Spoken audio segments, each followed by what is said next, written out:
ఉదయకాలపు దేవుని ప్రత్యక్షత.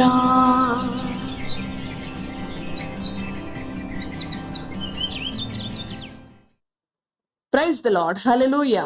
ప్రభునందు ప్రియ దేవుని బిడ్డలారా, ప్రభు యొక్క అత్యంత కృపను బట్టి మరి యొక్క ఉదయకాల దేవుని ప్రత్యక్షపు వాక్కులోనికి వచ్చి ఉన్నాం. అవును, ఆయన ఆయుష్కాలపు దినమును మన జీవితంలో పొడిగించి ఉన్నాడు. అవును ప్రియ దేవుని బిడ్డలారా, ప్రపంచములో ప్రతి నిమిషమునకు కొన్ని వేల మంది ఈ లోకాన్ని విడిచి నశించిపోతున్న వారుగా ఉన్నారు, మరణిస్తున్న వారుగా ఉన్నారు. అనేక పరిస్థితులను బట్టి ఈ రోజున సజీవులుగా లేవనెత్తిన దేవాతి దేవుణ్ణి స్తుతిస్తూ ఈ దినచర్యను ప్రభుతోనూ ఆయన ప్రత్యక్షపు వాక్కుతోనూ ప్రారంభించుకుందాం రండి. పరిశుద్ధ గ్రంథములో సామెతలు 16వ అధ్యాయం 7వ వచనమును చదువుకుందాం. ఒకని ప్రవర్తన యెహోవాకు ప్రీతికరమగునప్పుడు ఆయన వాని శత్రువులను సహా వానికి మిత్రులుగా చేయును. హల్లెలూయా. శక్తి కలిగిన దేవుని వాక్కు. అవును కదండి, అవును. మన యొక్క ప్రవర్తన, ఒకని ప్రవర్తన యెహోవా ఎదుట ప్రీతికరంగా ఉన్నప్పుడు, నీతిగా ఉన్నప్పుడు, మంచితనంతో ఉన్నప్పుడు, పరిశుద్ధతతో ఉన్నప్పుడు, యథార్థతతో ఉన్నప్పుడు ఆయన వాని శత్రువులను కూడా మిత్రులుగా మార్చివేస్తానంటున్నాడు. ఎవరైతే మనకు విరోధంగా ఉంటూ ఉన్నారో, ఎవరైతే మనకు అడ్డుగా ఉంటున్నారో, ఎవరైతే మన ఆశీర్వాదానికి, ఎవరైతే మన ఎదుగుదలకు, ఎవరైతే మన అభివృద్ధికి ఆటంకంగా ఉన్నారో వారిని కూడా దేవుడు మిత్రులుగా మార్చేస్తానంటూ ఉన్నాడు. అవును ప్రియ దేవుని బిడ్డ, ఏ వ్యక్తి అయితే నీ ఆశీర్వాదానికి అడ్డుగా ఉన్నారో వారే అవును నీ ఆశీర్వాదాన్ని కోరుకునేవారుగా, నీ మేలును కోరుకునేవారుగా, నీ అభివృద్ధిని కోరుకునేవారుగా ప్రభు మార్చివేస్తానంటూ ఉన్నాడు. ఎప్పుడో తెలుసా? యెహోవా ఎదుట మన ప్రవర్తన మరి ప్రీతికరముగా, ఆయనకు ఇష్టముగా, ఆయనకు అంగీకార యోగ్యముగా ఉన్నప్పుడు మాత్రమే ఇది జరుగుతూ ఉన్నది. ఆయన ఎదుట ప్రీతికరమైన మనస్సు కలిగి ఉండాలి అనంటే మనం ఏం చేయాలి? మన స్వచిత్తాన్ని, మన ఇష్టాన్ని, మన యొక్క అవును ఆలోచనను ప్రక్కన పెట్టి దేవుని చిత్తానికి లోబడినప్పుడు ఎంతో మంది వారి స్వబుద్ధిని ఆధారం చేసుకుంటా ఉంటారు. వారి సొంత తెలివితేటలను, వారి సొంత జ్ఞానాన్ని, వారి సొంత బలాన్ని ఆధారం చేసుకుంటా ఉంటారు. అనేక సమస్యలకు లోనవుతూ ఉంటారు. అవును, మరి కలిగి ఉన్న సమస్యల నుంచి మనకు విడుదల కలగాలి అనంటే ఏ శత్రువుల ద్వారా మనకి కీడు కలుగుతూ ఉన్నది, ఏ శత్రువుల ద్వారా మనము పదే పదే నష్టానికి గురవుతూ ఉన్నాము, దుఃఖానికి గురవుతూ ఉన్నాము, బాధకు గురవుతూ ఉన్నాము, అలాంటి శత్రువులను సహా మిత్రులుగా మారుస్తానంటూ ఉన్నాడు. ఎంతో మందికి వారి శత్రువుల గురించి భయం, వారు ఎక్కడ మమ్ములను హతమారుస్తారో అని. అవును ప్రియ దేవుని బిడ్డలారా, మరి సాతానుడు కూడా మన శత్రువుగా ఉంటూ ఉంటాడు. దేవుని ఎదుట ప్రీతికరమైన అనుభవం మనం కలిగి ఉన్నప్పుడు ఎవరు మనలను ముట్టలేరు. శత్రువులను కూడా ఆయన మిత్రులుగా మారుస్తానంటూ ఉన్నాడు.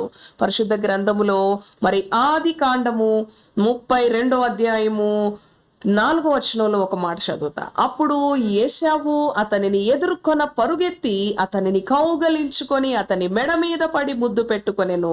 వారిద్దరూ కన్నీరు విడిచేరి. హల్లెలూయా. ఎంతో శక్తి కలిగిన దేవుని వాక్కు. యాకోబు ఎవరికైతే భయపడ్డాడో, ఎవరికి భయపడి పారిపోయాడో తన ఊరి నుంచి తన మామ అయిన లాబాను దగ్గరికి, ఏ ప్రాణ భయంతో, ఏ మరణ భయంతో పారిపోయాడో ఆ ఏశావు వస్తున్నాడు, 400 మందిని తీసుకొని వస్తున్నాడు అని దేవుని ఎదుట ప్రార్థన చేశాడు. దేవునికి తన స్వచిత్తాన్ని ప్రక్కన పెట్టి దేవుని చిత్తానికి అప్పగించుకున్నాడు. అప్పుడే తనలో మరణ భయం, ప్రాణ భయం తొలగించబడినవి.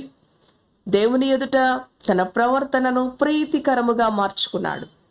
అప్పుడు వరకు తనలో భయం, తనలో అసంతృప్తి, తనలో నెమ్మది లేని అనుభవం. యాకోబు జీవితంలో ఎంతో ఎంతో నెమ్మది లేని అనుభవం. యాత్ర చేసిన దినాలే, యాత్ర చేసిన సంవత్సరాలే ఎక్కువగా తన ఆయుష్ కాలములో కనిపిస్తూ ఉన్నాయి. అవును ప్రియ దేవుని బిడ్డలారా, నెమ్మది కలిగిన జీవితం ఉండాలి అనంటే దేవుని ఎదుట మన ప్రవర్తన ప్రీతికరంగా ఉన్నప్పుడు ఆయన మన శత్రువులను కూడా మనకి మిత్రులుగా మారుస్తాడు. ఏశావు చూడండి, ఎక్కడ చంపేస్తాడో నా అన్న, నా కుటుంబాన్ని, నన్ను అనుకున్నాడు. కానీ మెడ మీద పడి ముద్దు పెట్టుకొని కన్నీరు విడిచిన అనుభవం అది ఎవరు మార్చారు అంటే ప్రభు అయిన యేసు క్రీస్తు. దేవునికి లోబడినప్పుడు ఆయన విడిపించే దేవుడు, రక్షించే దేవుడు. నీవు కూడా ఈ మాటలు వింటున్న ప్రియ దేవుని బిడ్డ, ఏ పరిస్థితిలో ఉన్నా దేవునికి లోబడు. నీ ప్రవర్తన దేవుని ఎదుట ప్రీతికరంగా మార్చుకో. ఆయన నిన్ను ఆశీర్వదించే దేవుడు. ప్రార్థన చేసుకుందాం. దయగలిగిన తండ్రి, పరిశుద్ధుడా, నీ పరిశుద్ధ నామానికి వందనాలు. అవును ప్రభువా, ఒకని ప్రవర్తన యెహోవాకు ప్రీతికరంగా ఉన్నప్పుడు వాని శత్రువులను కూడా మిత్రులుగా చేస్తానని వాగ్దానం ఇచ్చావు. ఏశావు గురించిన భయం యాకోబులో ఉంది. నా అన్న నన్ను చంపివేస్తాడు, ఎలాగైనా నన్ను హతమారుస్తాడు అని ఎంతో ప్రాణ భయంతో, మరణ భయంతో నీ సన్నిధిలో పోరాడినప్పుడు నీవు ఇశ్రాయేలు అని తన జీవితాన్ని మార్చివేశావు. యాకోబు కాదు, నీవు ఇశ్రాయేలే. దేవునితోనూ మనుషులతోనూ పోరాడి గెలిచావు అని. అవునయ్యా తండ్రి, ఏశావు ఎంతో ఉగ్రుడై వస్తూ ఉండగా ఏశావు హృదయాన్ని మెత్తని మనసుగా మార్చివేశావు.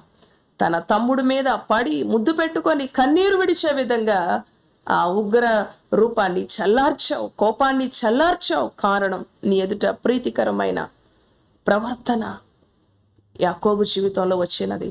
ఒక్కడే మిగిలిపోయి దేవుని సన్నిధిలో పోరాడాడు, సరి చేసుకున్నాడు, తగ్గించుకున్నాడు. నా ప్రాణాన్ని నీవు తప్ప ఎవరు కాపాడలేరు ప్రభువా అని తనను నీ ఎదుట ప్రభువా లోపరుచుకున్నప్పుడు నీవు కార్యం చేసావు. ఈ ఉదయకాలం ఈ మాటలు విన్న నీ బిడ్డల జీవితాల్లో కూడా నీ కార్యం చేయండి. ఏ పరిస్థితులను బట్టి భయపడుతున్నారో, ఏ పరిస్థితులను బట్టి సాతాను వారిని శోధిస్తా ఉన్నాడు, వారి జీవితాల్లో అయ్యా ప్రతి భయం నుంచి, ప్రతి కలవరము నుంచి, ప్రతి శోధన నుంచి, ప్రతి శ్రమ నుంచి విడుదల దయచేయి, నెమ్మది దయచేయి, రక్షణ దయచేయి. నీ ఎదుట ప్రీతికరమైన ప్రవర్తన, మంచి ప్రవర్తన, పరిశుద్ధకరమైన ప్రవర్తన, నీ ఎదుట దీనులుగా నీ చిత్తాన్ని జరిగించేవారుగా, నీ వాక్యాన్ని లోబడేవారుగా, వాక్యానుసారంగా జీవించేవారుగా ఆశీర్వదించు.